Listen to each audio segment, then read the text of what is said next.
오늘의 사연 시작하겠습니다. 오래전 이야기입니다. 사연 매번 듣기만 하다가 추억을 안주 삼아 이렇게 글을 다 적어보게 되네요. 제가 군대에 입대도 하기 전인 대학생 시절 이야기입니다. 면허학원 등록해서 2달 만에 면허증을 취득하게 되었습니다. 자만심 때문인지 젊은 치기에 그런 건지 면허증 나오자마자 차를 빌려 어디 먼데 한번 다녀올 계획이었어요. 당시 그냥 잘 알고 지내던 형님의 차를 빌렸는데 주차장도 벗어나지 못하고 그대로 차를 긁어버렸습니다. 운전자 확장보험도 들지 않았던 터라 수리비가 있는 대로 나오더라고요. 수리비를 내겠다 했지만 당시 코올리게나 마찬가지였던 제가 돈이 어디 있었겠어요. 그래서 돈 빌릴 곳을 찾다가 당시 차를 빌려준 형님의 여자친구인 누님이 있었는데 그 누님에게 돈을 빌리게 되었습니다. 당시에 형님하고 같이 해서 자주 만났기 때문에 친분은 오래전부터 있었지만 아무리 그래도 저를 뭘 믿고 그런 큰 돈을 선뜻 빌려주겠다고 하니 조금 의아했습니다. 형님의 여자친구라서 더 그랬다기보다 그 당시에도 객관적으로 보기에도 정말 예쁜 누님이었습니다. 마침 누나가 사는 곳이 제 자취방 근처라서 형님 빼고도 종종 만나서 식사도 같이 하고 근처 편의점에 불러내서 술도 몇 번씩 사주던 누님이었습니다. 제가 오해한 걸 수도 있지만 먼저 물어보지도 않았는데 그런 큰 돈을 빌려준다니 그때 혹시 이 누나가 형님을 만나고 있으면서도 나한테 관심이 있나 싶었습니다. 아름다운 누님이었지만 형님의 애인이라 감히 넘볼 엄두조차 나지 않던 사람이었고 저도 그때는 대학생이었으니 회사 다니는 누님보다 같이 학교에서 마주치는 여자들에게 더 관심이 있던 시기였어요. 부담감도 있고 해서 돈 빌려준 건 감사하지만 혹시라도 형님한테 못할 짓을 하게 되지 않을까 싶어서 거리를 두고 지내고 있었습니다. 하지만 제가 거리를 둔다고 멀리 지낼 수 있는 상대가 아니더라고요. 일단 사는 곳부터가 서로 가깝기도 하고 아무래도 금전관계로 얽혀버린 관계이기 때문에 누님이 저를 먼저 찾을 때 제가 바쁘단 핑계로 만남을 거절할 수 있는 상황이 아니었습니다. 매번 저한테 돈은 언제 갚을 셈이냐고 불러내던 누님이었지만 막상 또 만나고 나면 돈 갚으라는 말은 따로 하지 않고 밥은 먹었냐 물어보며 밥도 사주고 집 근처에 새로 생긴 술집이 있는데 같이 갈 만한 사람이 없다며 저보고 같이 가달라 부탁을 하거나 했습니다. 아무리 제가 철면피라도 그렇게 저한테 잘해주는 누님한테 매번 그런 식으로 신세만 질 수가 없었지요. 어쩌다 운 좋게 내기 당구를 쳤는데 그날따라 당구의 신이 저에게 달라붙기라도 했는지 치는 족족이 돈을 따게 되었습니다. 누님에게 갚아야 할 돈에 비하면 턱없이 모자란 돈이었지만 그래도 조금이나마 돈이 생겼을 때 조금씩 갚아나가면 좋겠다는 생각에 누님에게 연락해서 누님을 불러냈어요. 평소에는 집에서 입는 편한 차림으로 오거나 퇴근하자마자 바로 만나서 회사 나갈 때 입는 복장이었던 누님이었는데 그날따라 한껏 차려입고 나왔더라고요. 차려입고 나온 누님을 그날 처음 본 건 아니었지만 왠지 그날따라 기분이 참 묘했습니다. 첫 데이트를 나온 사람 마냥 괜히 누님을 보니 저부터 설레기 시작했어요. 그래서 누님한테 돈 갚으러 나왔다는 원래 목적도 잊은 채 저도 모르게 누님 생각이 나서 한턱 쏘려고 불렀다고 말이 나오더라고요. 누님도 그런 저의 말이 의외였다는 듯이 활짝 미소를 짓는데 기뻐하는 모습이 그동안 나이 차가 많이 나는 누님이라고 생각했던 모습보다 그냥 제가 학교에서 자주 만나던 또래의 여자친구 같다는 느낌이 들어서 괜히 설렜습니다. 평소보다 훨씬 기뻐 보이는 누님을 보니 사실 돈을 조금이라도 갚으려고 불렀다고 말하기에는 미안한 기분까지 들었어요. 누님은 제 지갑 사정을 알고 있으면서도 첫 데이트를 나온 여자친구 마냥 한껏 들떠서는 그날 만남을 즐기기 시작했습니다. 그러다 보니 제가 그날 당구로 딴 돈보다 훨씬 더 많은 돈을 쓰게 되어버렸습니다. 누님의 밝은 미소에 취해서 쓸데없는 지출을 하게 된 제 자신이 원망스러웠어요.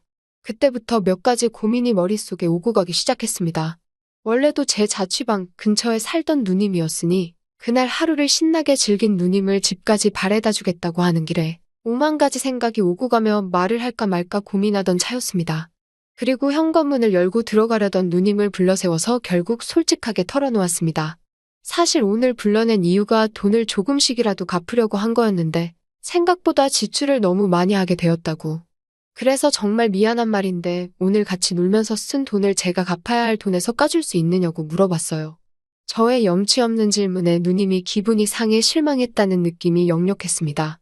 괜히 누님을 화나게 만든 건 아닌가. 그동안 돈 갚으라고 독촉 한 번 한 적이 없는데 괜히 제가 매를 벌고 있는 게 아닌가 그런 생각이 들었습니다. 좋은 소리 들을 거라고는 기대도 안 했지만 조금 걱정이 되기도 했는데 누님이 저를 불러 세우며 오늘 쓴 돈이 얼마냐고 제가 부탁한 대로 그 돈에서 까주겠다고 하는 겁니다. 돈 갚으라고 말한 적도 없는데 왜 이렇게 무리를 했냐며 다음부터는 솔직하게 말하라고 하더라고요. 그리고 제가 소액씩 돈을 갚으면 누님 입장에서는 계산하기 번거로우니 되도록이면 한 방에 다 모아서 갚아달라고 부탁을 해왔어요. 그리고 당장 급한 돈이 아니니 부담 갖지 않아도 된다고 제 사정까지 배려를 해주더군요.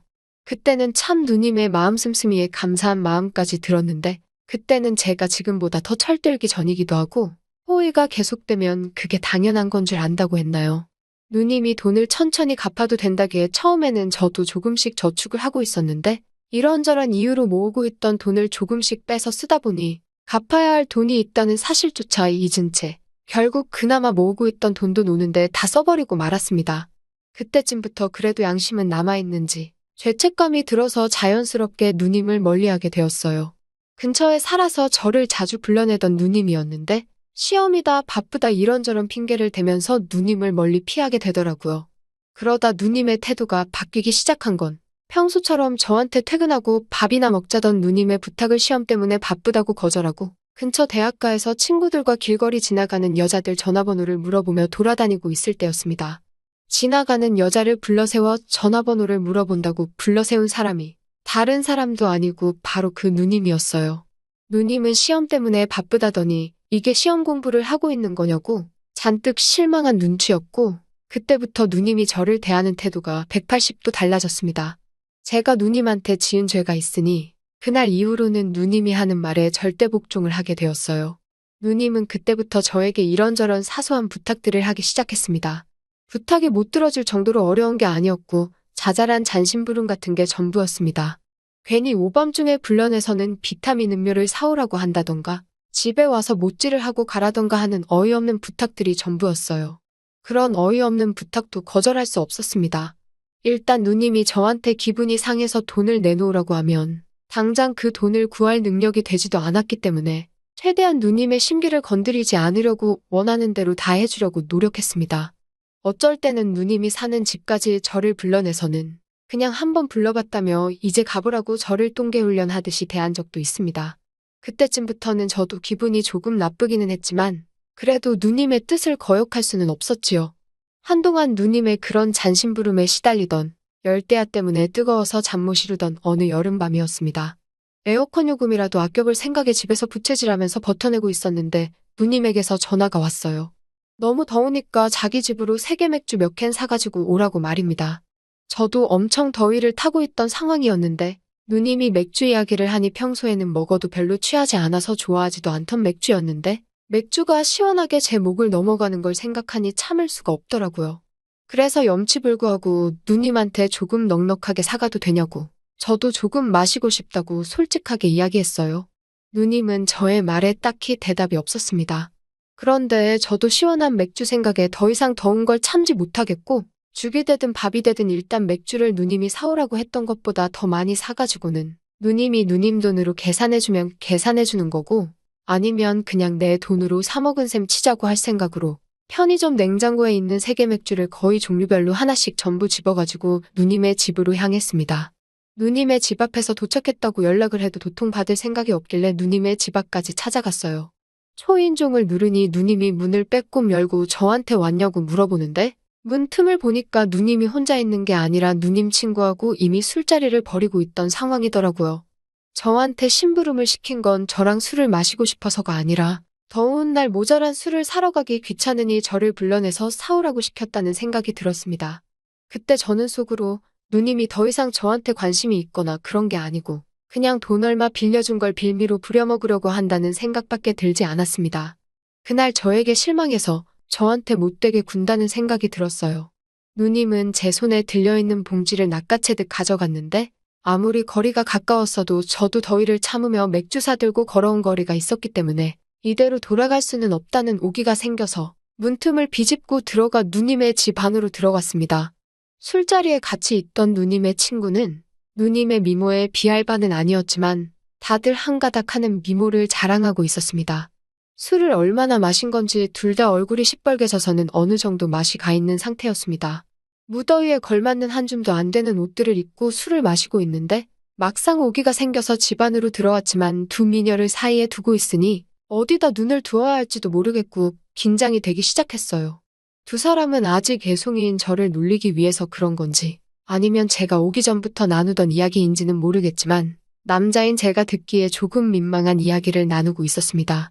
그 대화에 제가 끼어들 틈은 없었고 그렇다고 경청해서 듣고 있자니 그 주제가 경청해서 들을 만한 주제도 아니었어서 고개 숙인 채로 맥주만 홀짝이고 있었어요. 저는 있는 둥 마는 둥 신경 쓰지도 않고 둘이서만 이야기를 나누고 있었는데 그러다 난데없이 누님이 저를 쳐다보더니 저보고 나쁜 몸을 하면서 저를 막 대하기 시작하는 겁니다.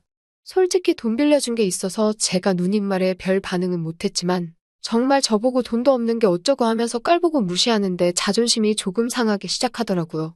정말 한순간에 욱해서 저도 누님에게 한마디 하려고 했지만 보아하니 술도 많이 취했고 제가 한순간에 감정으로 뭐라 맞불을 놓기에는 그 당시에는 제가 어떻게 마련할 만한 금액이 아니었던지라 그냥 뭐라고 떠들던 간에 최대한 무시하고 있었습니다.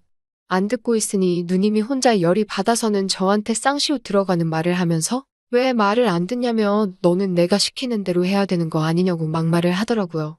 듣다가 참을 수가 없어서 담배 한 대 꺼내물고 밖으로 나갔습니다. 그냥 그 길로 집에 가버렸어도 됐을 텐데 괜히 또 누님 심기 불편하게 만들었다가 돈 내놓으라고 할까봐 격양된 마음을 진정시키고 다시 누님 자취방으로 들어갔어요. 들어갔는데 누님은 온데간데 없고 누님 친구만 남아서 저를 기다리고 있더라고요. 말한 것처럼 이 누님도 어디 가서 미모가 빠지는 사람도 아니었고 짧은 반바지 때문에 아까부터 계속 시선을 빼앗기고 있었거든요. 그리고 누님 친구하고는 금전적으로 얽힌 것도 없으니 누님이 술에 뻗어 있는 이 상황이면 이 누님과 즐거운 시간을 보낼 수 있지 않을까 하는 생각이 들었습니다. 누님의 친구도 많이 취해 있었는데 제가 건네는 술을 따로 거부를 하지 않더라고요. 저는 맥주 몇 모금 마신 것 말고는 맨정신이나 다름없으니 독한 술 몇 잔만 마시면 되겠다는 생각에 한껏 텐션이 올라갔습니다. 자연스럽게 술을 따라주는 척 누님 친구의 가까이로 붙어 앉아서 본격적으로 작업을 걸어보려고 하고 있었어요. 누님의 친구 역시 술기운인지 저를 거부하지 않았습니다. 한참 술 마시는 걸 미뤄두고 둘이서 재미를 보고 있는데 방 안에서 누님이 술기운으로 고생하는 소리가 들리더라고요. 그 소리가 들림과 동시에 누님의 친구도 정신이 번쩍 들었는지 저를 밀치더라고요. 누님의 친구는 아무리 술에 취했다고 해도 누님을 배신할 수 없다고 말하면서 누님이 저를 동생이 아니라 남자로서 좋아하고 있다는 사실을 말해줬습니다. 애인이 있음에도 불구하고 제가 좋아서 그런 큰 돈을 빌려주고 돈을 갚지 않아도 뭐라 말을 하지 않았던 것이죠. 거기에 제가 데이트를 빌미로 돈 이야기를 꺼냈던 일 때문에 누님이 상처를 받았다는 것까지 모든 퍼즐이 한 조각으로 합쳐지는 순간이었습니다. 누님 친구가 방금 있던 일은 비밀로 해줄 테니 어서 방으로 들어가서 누님의 마음을 받아달라고 하더라고요. 누님 방 안에 들어가니 누님이 술기운에 고통스러운 듯 침대에 상반신만 걸쳐 누워서 바닥에 쓰러져 있었습니다. 레슬링 기본 자세처럼 뒤집어져 있는 모습 때문에 방문을 열자마자 눈뜰곳을 찾기가 힘들었는데 그 와중에 누님과 눈이 마주쳤어요. 그래서 저도 누님 옆으로 다가가서 평소에 저도 누나를 좋아했다고 거짓말이긴 했지만 분위기를 맞춰줬습니다.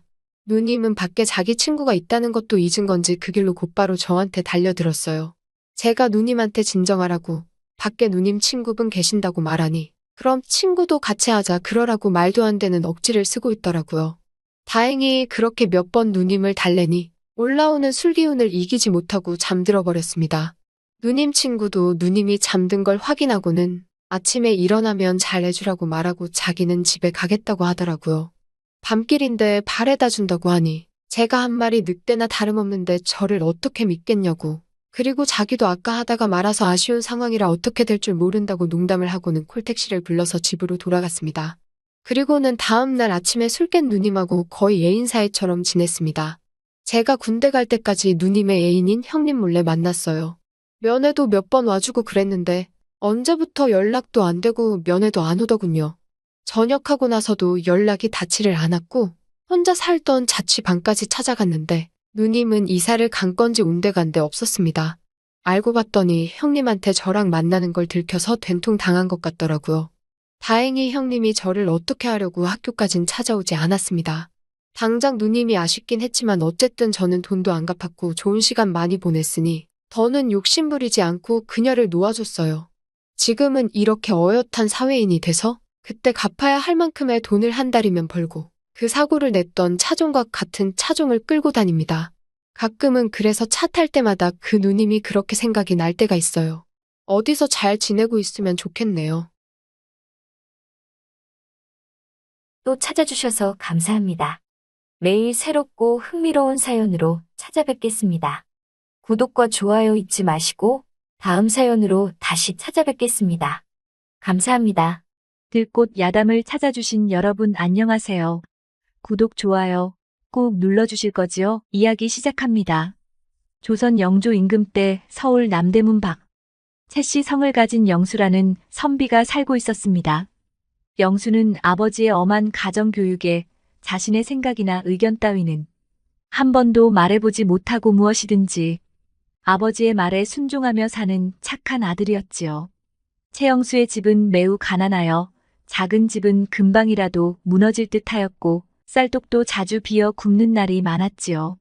그렇지만 영수의 아버지 최노인은 아무리 춥고 배고파도 영수가 도리에서 벗어나는 일은 결코 시키지 않았지요. 오직 영수가 과거에 급제하여 몰락한 집안을 일으켜 세우기만을 바랄 뿐이었지요. 그래서 영수가 조금이라도 잘못한 일이 있으면 최노인은 매를 들어 엄하게 나무랐습니다. 우리 집안이 일어나느냐 못 일어나느냐는 모두 너에게 달렸는데 내가 이렇게 게으름을 피우고 글 공부를 소홀히 하니 마땅히 벌을 받아야 할 것이다. 어서 종아리를 걷어라. 잠자는 시간을 제외하고는 늘 글 공부를 해야 하느니라. 정신 똑바로 차리고 전념을 해라 알겠느냐? 네, 아버지 명심하겠습니다. 최노인은 이렇게 엄하게 영수를 가르쳤습니다. 시간이 흘러 영수도 이제 18살이 되었습니다. 영수는 이웃 마을에 사는 몫씨와 결혼도 하였지요. 그렇지만 최노인은 결혼한 날에도 영수에게 공부를 시킬 정도로 극성이었지요. 혼례식을 마쳤으니 너는 어서 글 공부를 하고 신혼방은 밤에 들어가거라. 하루는 최노인이 영수를 불렀습니다. 한식날이 가까워졌으니 조상의 산소에 가봐야 할 것이다. 너는 내일 새벽에 성묘를 다녀오너라. 그리고 가는 도중에 혹시 여자나 상여를 만나면 반드시 피해야 하느니라. 이 점 명심하도록 해라. 항상 마음을 바르게 해야 하느니라. 네, 아버지. 영수는 아버지의 말씀을 듣고 다음 날 아침 첫 닭이 울자마자 행장을 차려 성묘하러 길을 떠났습니다. 최노인은 영수가 떠나는 순간에도 나와서 주의를 주었지요. 먼 길을 가면서 아무 생각 없이 다니지 말고 글자 하나라도 외우면서 가도록 하거라. 영수는 낡은 옷에 떨어진 신발을 신은 초라한 모습으로 동이 트지도 않은 새벽길을 나섰습니다. 영수가 남대문 안으로 막 들어설 때 갑자기 대여섯 명의 남자가 영수를 둘러쌌습니다. 우리 집 어른께서 당신을 모셔오라고 하셨습니다. 그러니 어서 말에 오르시지요. 그러고는 막무가내로 서둘러 영수를 말에 태우고 말을 몰았습니다. 영수는 덜컥 겁이 났습니다. 댁들은 니시오. 나는 아는 사람이 하나도 없는데 누가 나를 데려오라고 한단 말이오? 당신들 주인께 가서 확인을 하시오. 나는 갈 길이 바쁜 사람이란 말이오. 하지만 남자들은 더 듣지 않고 계속 말을 몰아 어느 집에 도착해서야 영수를 내려놓았습니다. 영수가 주위를 둘러보니 마루 위에 한 노인이 앉아 있었지요. 노인은 화려한 옷을 입고 있었는데 그 모습은 마치 신선이 이 세상에 내려온 것처럼 보였습니다. 영수는 저절로 머리를 숙였어요. 그래 선비를 이렇게 무작정 데려와서 놀랬겠소. 어디 사는 누구이신지 말해보시오. 저는 남대문 밖에 사는 최영수라 하옵니다. 노인은 영수에게 이름과 집안, 나이를 차례대로 물어보았습니다. 영수가 또박또박 대답하자 노인은 빙그레 웃으며 말했어요. 그렇다면 내 딸하고 잘 어울리겠구먼. 나도 아주 복이 없지는 않구먼. 노인은 알 수 없는 이야기만 하였지요. 노인장 대체 저를 어찌하여 이렇게 데려오신 것입니까? 소인 갈 길이 멀어 빨리 움직여야 아버지한테 야단 맞지 않고 맡은 소임을 다 할 수 있습니다. 노인은 영수를 가까이 불러 앉히고 이어서 말했지요.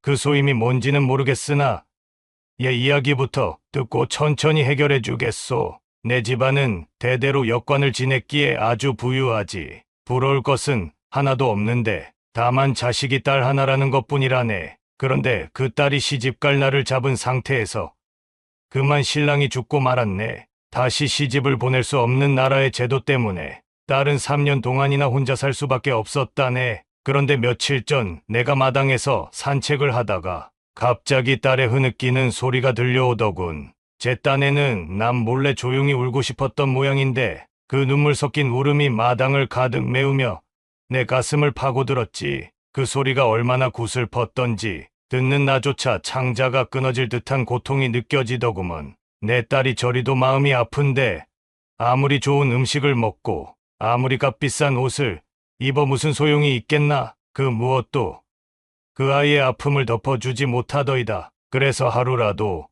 사람답게 행복하게 살아야 하지 않겠느냐 생각이 들더군. 노인은 길게 한숨을 내쉬고는 다시 말을 이었어요. 그래서 밤새 고민하다가 새벽에 종들을 불러 명령을 했지. 새벽에 길가에 나가 기다리다가 누구인지는 따지지 말고 남루한 옷을 입은 젊은 사내를 데려오라고. 나는 그 사내를 내 딸과 몰래 혼인시킬 생각이었네. 그 사내가 바로 자네일세. 그러니 자네는 내 딸을 불쌍히 여겨 아내로 맞아주게나. 영수는 당황하여 대답을 하지 못했어요. 그러자 노인은 단호하게 말했습니다. 조금 있으면 새벽을 알리는 달 구름소리가 들릴 것이네. 그러니 지금 결혼식을 올려야 하네. 노인은 영수를 화원으로 데리고 갔습니다. 그 화원에는 연못이 있었고 그 연못에 띄워놓은 배를 타고 건너가니 하나의 섬이 나타났지요. 그 섬에는 화려한 집 한 채가 있었는데 노인은 영수를 두고 먼저 안으로 들어갔어요. 홀로 남겨진 영수는 주위를 둘러보았어요. 주위에는 한 번도 본 적이 없는 기이한 꽃들과 특이한 나무들, 그리고 진기한 새들이 모여 있었어요. 영수는 그저 놀라서 눈만 휘둥그레 뜰 수밖에 없었습니다. 잠시 뒤 계집종 2명이 나와 영수를 안으로 이끌었어요. 영수가 따라간 방에는 값비싼 가구들과 처음 보는 진기한 물건들이 여기저기에서 빛을 내고 있었답니다. 그때 방 한쪽에서 선녀처럼 아름다운 한 여인이 천천히 걸어 나와 영수는 자기도 모르게 고개를 숙였지요. 얼마 지나지 않아 계집종이 음식을 가지고 들어왔어요. 금과 은으로 만든 그릇에 담긴 음식은 너무나도 맛있어 보였지요. 영수는 처음 보는 그릇과 음식에 감히 수저를 들지도 못했어요. 그때 노인이 들어와 말하였습니다. 내 딸이 비록 못났지만 자네를 모실 정도는 되네. 그러니 자네는 내 딸과 100년 동안 행복하게 지내주게. 노인은 딸을 바라보며 씁쓸한 웃음을 짓고 천천히 일어나 밖으로 나갔지요. 노인이 나가자마자 유모가 술상을 차려오고 이불까지 펴고 여인을 영수 옆으로 이끌었답니다. 이게 정말로 일어난 일인가? 내가 진짜로 결혼을 한 건가? 아무리 생각해봐도 이 모든 것이 믿기지 않았지요. 그저 마음속은 어지럽고 이 상황을 어떻게 받아들여야 할지 몰라 혼란스러울 뿐이었습니다. 어찌되었든 영수는 지금 이 순간 여인과 함께 있고 결혼을 하였다는 현실을 받아들여야 했습니다. 방 안은 조용했고 여인은 그저 고요하게 영수를 바라보고 있었어요. 영수는 침묵을 깨야 할 필요성을 느꼈습니다. 이름이 무엇이오? 영수는 어색하게 말을 꺼냈어요. 그의 목소리는 떨렸지만 여인은 미소를 지으며 부드럽게 대답했어요. 저는 서연이라고 합니다. 낭군께서는요? 저는 영수라 하오. 영수는 잠시 머뭇거리며 답했지요. 이름을 나누자 묘하게 이 상황이 조금 더 현실적으로 느껴졌답니다.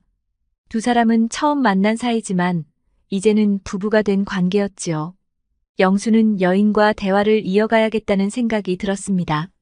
서연 참 고운 이름이오. 내 얼떨결에 이렇게 서연과 결혼을 하여 앉아있음이 꿈만 같오. 나는 이 꿈에서 깨어나지 않았으면 좋겠소. 서연은 고개를 살짝 숙이며 대답했어요. 저도 놀라긴 했지만 이제부터는 낭군과 함께할 운명이라 하니 받아들여야겠지요. 영수는 서연의 차분한 태도에 내심 놀랐습니다. 자신보다 훨씬 더 평온해 보이는 서연의 모습이 경이롭기까지 했답니다. 영수는 서연과 함께한 밤이 마치 꿈속의 한 장면 같다고 느꼈지요. 서연과의 만남은 그가 평생 경험해보지 못한 전혀 다른 세계로 이끌었어요. 집에 있는 아내와는 사뭇 다른 느낌이었지요. 서연의 부드러운 미소, 온화한 말투, 그리고 그녀의 따뜻한 손길은 영수에게 깊은 평안과 새로운 설렘을 안겨주었습니다. 다음 날 아침 영수가 잠에서 깨자 서연이 새 옷을 내놓으며 말했어요. 새 옷을 만들었사오니 낭군께서는 입어보시지요. 새 옷을 입어보니 마치 맞춘 것처럼 몸에 딱 맞았어요. 평소에는 때 묻고 낡은 옷만 입던 영수가 이렇게 좋은 옷을 입으니 한층 더 늠름한 모습이 되었답니다. 어제의 초라한 영수 모습은 찾아볼 수 없을 정도였지요. 새 옷을 입고 영수는 노인을 찾아가 아침 인사를 올린 후 작별 인사를 드렸습니다. 성묘를 가야 한다는 생각에 더 머물 수 없다고 말씀드렸어요. 어르신 덕분에 꿈 같은 하루를 보냈습니다. 이제 저는 성묘를 가야 하기에 길을 떠나야 합니다. 성묘하러 가는 길이 얼마나 되나? 32세 남성의 진짜 같은 거짓, 거짓 같은 진짜 이야기를 시작합니다. 회사 생활 6년 차. 나는 여전히 평범한 대리였다. 승진은 꿈도 못 꾸는 상황에서 매달 한 번씩 찾아오는 고통의 날이 있었다. 우리 회사 최대 거래처 대명물산의 여사장과의 회식. 야, 또 그날이네.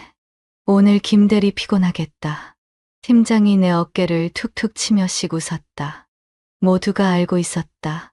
그 여사장이 유독 나만 붙잡고 갈구는 걸. 퇴근 시간, 회식 장소로 향하는 발걸음이 무거웠다. 그냥 도망치고 싶었지만 이 계약이 끊기면 우리 회사는 반토막 난다고 해도 과언이 아니었으니까. 삼겹살집 문을 열자마자 들리는 목소리. 아이고, 우리 김대리 왔네. 어여 와봐요. 여기 앉아. 거래처 여사장은 벌써 소주 한 병을 비운 듯했다. 빨갛게 상기된 얼굴로 날 불러 세웠다. 공교롭게도 그 옆자리만 비어 있었다. 또 시작이구나. 고기가 지글지글 익어가는 소리와 함께 지옥문이 열렸다. 야, 근데 김대리 올해 32이지? 아직도 장가 못 갔어? 요즘 남자들은 왜 이렇게들 결혼을 안 하는 거야? 내가 너였을 땐 벌써 애 둘이었다. 우리 아들도 내년이면 30인데 벌써 와이프랑 애 하나 있고 집도 샀어. 근데 너는 뭐 하고 있는 거야? 입에 술을 가득 머금고 대답을 피했다. 하지만 여사장은 멈출 생각이 없었다. 너 그러다 평생 독신으로 살 거야? 남자가 장가 안 가면 사람 구실을 못 한다고. 게다가 정신도 없잖아. 지난번에 계약서 숫자 하나 잘못 적어서 우리가 얼마나 손해볼 뻔했는지 알아? 와이프 있으면 그런 실수 안 해. 책임감이 다르다고. 동료들은 못 들은 첫 고기에만 집중했다. 이건 이미 6개월째 반복되는 일상이었으니까. 여사장의 목소리는 점점 더 커졌다. 솔직히 너 같은 놈 우리 회사에서 상대 안 해도 되는데 팀장님이 김대리 일 잘한다고 하니까 내가 봐주는 거야. 근데 장가도 못 가는 남자가 무슨 일을 잘해. 평생 그 자리야? 술이 점점 올라왔다. 평소 같았으면 그냥 죄송합니다 하고 넘어갔을 텐데 오늘따라 술 기운이 유독 센 것 같았다. 저기, 사실 테이블이 갑자기 조용해졌다. 내가 대꾸하는 건 항상 네, 죄송합니다 였기 때문이다. 사실 저 이번에 결혼했습니다. 뭐? 내 입에서 나온 말에 나부터 놀랐다. 하지만 이미 늦었다. 여사장의 눈이 동그랗게 커졌다. 뭐 결혼? 언제? 어떤 여자가 너 같은 남자를? 아니, 축하해. 근데 왜 말 안 했어? 우리가 축하도 해줘야지. 모두의 시선이 나에게 집중됐다. 식은땀이 흘렀다. 그게 한 달 전에 조용히 했거든요. 와이프가 소박한 결혼식을 원해서. 아이고, 요즘 애들은 결혼식도 안 하는구나. 사진 좀 보여줘봐. 어떻게 생겼는지 궁금하네. 순간 머릿속이 하얘졌다. 없는 와이프의 사진을 어떻게 보여줘? 아, 지금 핸드폰에 사진이 없네요. 따로 보내드릴게요. 여사장의 눈빛이 의심스럽게 변했다. 그래? 그럼 다음에 술자리 있을 때 와이프 데려와. 내가 밥 살게. 진짜 내가 결혼했는지도 확인할 겸. 하하. 그녀의 웃음소리가 귓가에 울렸다. 아, 그리고 김대리. 나 이번에 거래처 규모 2배로 늘리려고 하는데 와이프 안 데려오면 다른 업체 알아볼 거야. 결혼한 사람이 책임감이 다르다며. 증명해봐. 테이블의 모든 사람들이 웃었지만 내 귀에는 폭탄 터지는 소리였다. 망했다. 진짜 망했어.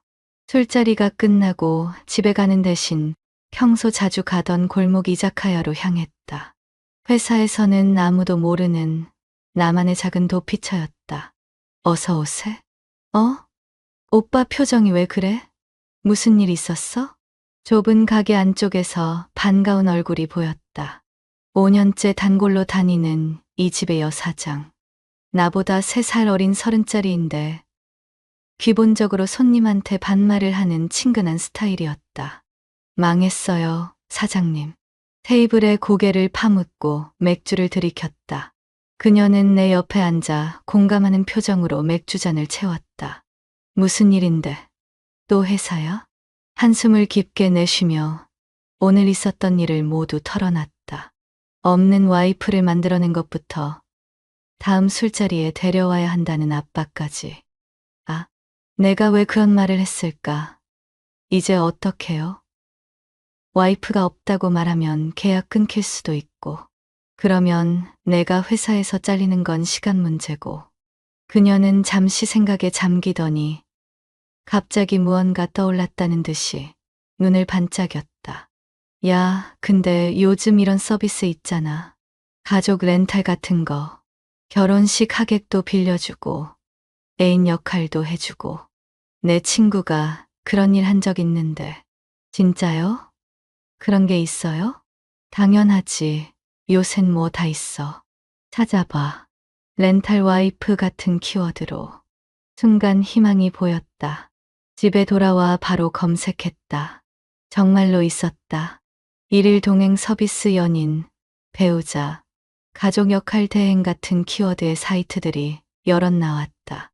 가격은 조금 비쌌지만 이 거래처를 잃으면 회사에서 잘릴 수도 있다. 투자라고 생각하자. 떨리는 손으로 예약을 완료했다. 다음 날